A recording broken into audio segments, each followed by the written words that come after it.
Today, the investigators are looking for assistance from the community in bringing closure to the Greenlee family.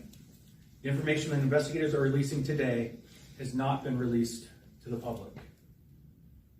In 1968, the father of Noreen Greenlee came forward to the police with the following information.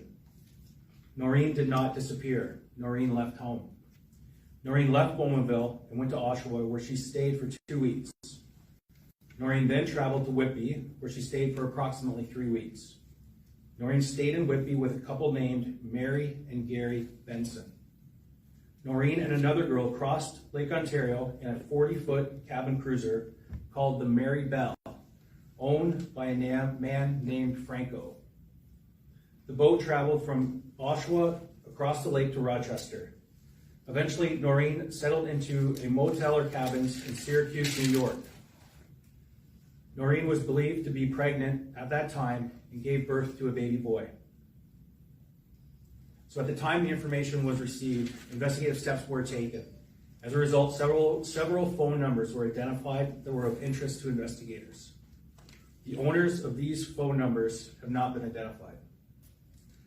More recently, investigators have been able to corroborate this information with recovered Memobook entries of a Bowmanville police constable from September 2nd, 1963. These entries include a call for service in Oshawa, where there are reports of 2 girls staying in Oshawa, 1 pregnant and afraid to go home. It does not appear that these girls were located at the time of this call for service. The documentation related to this event is not clear. However, the name Bert Quinney and a phone number of 623-2845 was noted by the investigating officer. The Durham Regional Police investigators are looking for assistance in identifying and speaking with anyone who has information about Noreen Greenlee and her possible stay in Oshawa or Whitby in the fall of 1963. We would like to speak with anyone who can identify the couple, Mary and Gary Benson, Bell, or a man named Franco.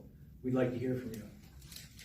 And finally, anyone with information that would assist in identifying possible destinations for Noreen Greenlee in Syracuse, New York. We understand if this information proves to be true, Noreen Greenlee may have left Bowmanville 60 years ago with no intention of returning.